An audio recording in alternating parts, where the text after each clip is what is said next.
I want my girls returned to me. I don't care what needs to be paid or what needs to be given. I want my daughters back. תחזירו לי את הבנות שלי.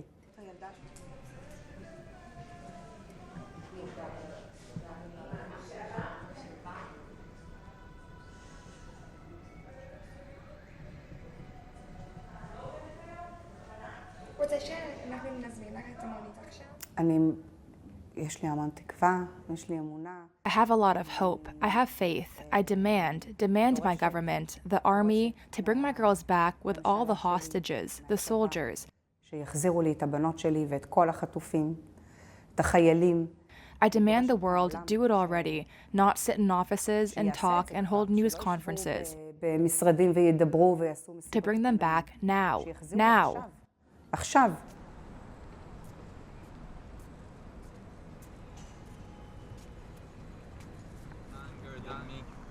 Was kidnapped with his wife and both. She was kidnapped with her mom. You know, if it's true or it's a propaganda of Hamas or anything like that, but you know, if it is true, pass them to the Red Cross. I promise to come to take them from Rafiah border. I promise to come to take both of them, my grandmother and the other one. And if it's not true and it's a propaganda, that's a very, very cruel thing to do to any family. And I hope it won't happen again. And if Hamas is desire to make something different and to show humanity, they can do that.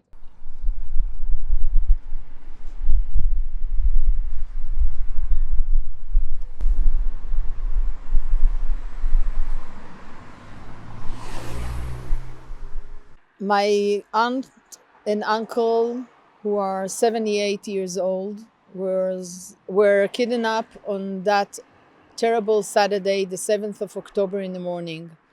Their daughter, Keren, and her son, Oad, which they just came to visit for the weekend in the kibbutz, in kibbutz Nir Oz, four of them were kidnapped to Gaza. My cousin, Ro'i, was killed, was murdered, and he was found on the grass on the kibbutz. Ohad, today is his birthday. He has to be 9, and instead of celebrating with his friends and family, which they made a preparation for the birthday party on last Saturday, instead of that, he's now in Gaza. We don't know who is with him, who is taking care of him, what he is thinking, is he eating, how does he sleep? We know nothing. כל השערות שלא ישרף לכם השיער. כך. רק מרחוק. למעלה, למעלה.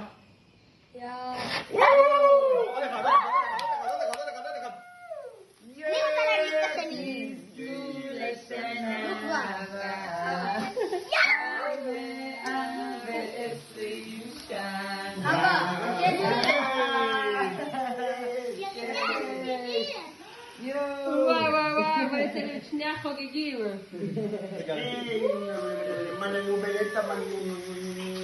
מצאת תמונה? מפה, תכף זה ייגמר ואז.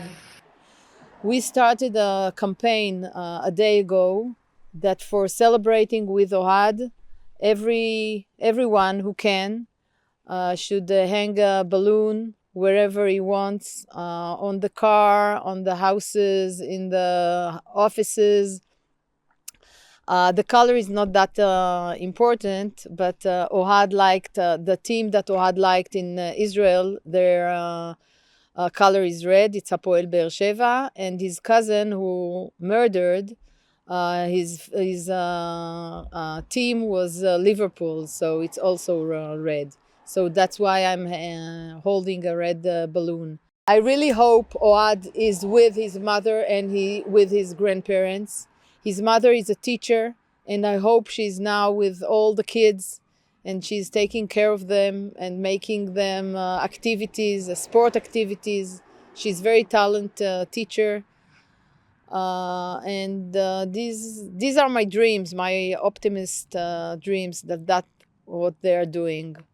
And I can't think something pessimist. אני עסוקה מאוד בזה, אני את כל כולי משקיעה בזה, אני 2.5 שבועות לא ישנה.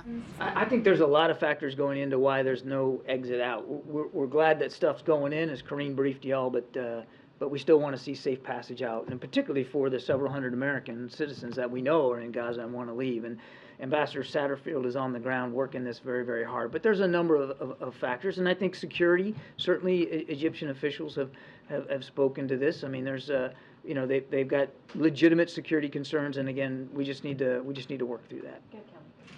Let's just talk about humanitarian assistance writ large. And you heard Karine, we are getting food, water, medicine in to Gaza, not enough. I mean, there's been, I think, 3 convoys, some little less than 60 trucks. That's a good start, but it is just a start. We want to see it keep going, and I think over coming days you're going to continue to see convoys of trucks getting in. But as I said, I think to Steve's question, we're not dictating military terms to the Israeli Defense Forces. They have a right and a responsibility to go after these terrorists, and they certainly are going to do it in a way that they choose to, that they believe is appropriate to the threat. We're definitely going to support them in terms of providing the capabilities for them to continue to prosecute Hamas terrorists. In fact, security assistance has continued to flow over the course of the weekend, and it will. But we're not dictating terms to them.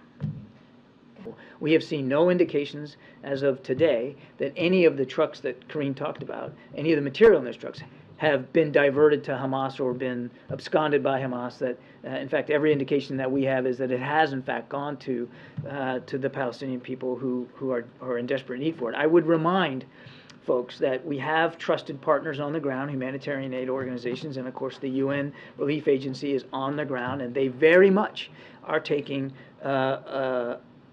a personal stake, a professional personal stake, in making sure that that aid is getting where it's needed. More so than what we've already seen. I touched a little bit on that in my opening statement. We know that they're supporting these groups. We know they've supported Hamas and Hezbollah. We know they're monitoring these events very, very closely, and in some cases urging on some of these groups.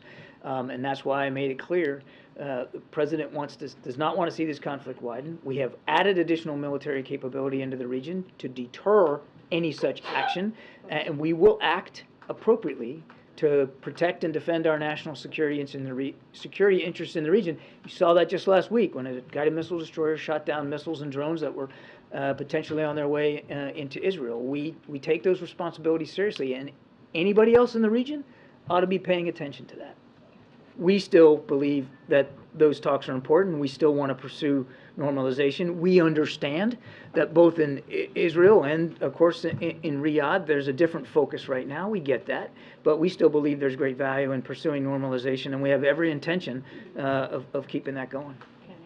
What I can tell you is that that there are a few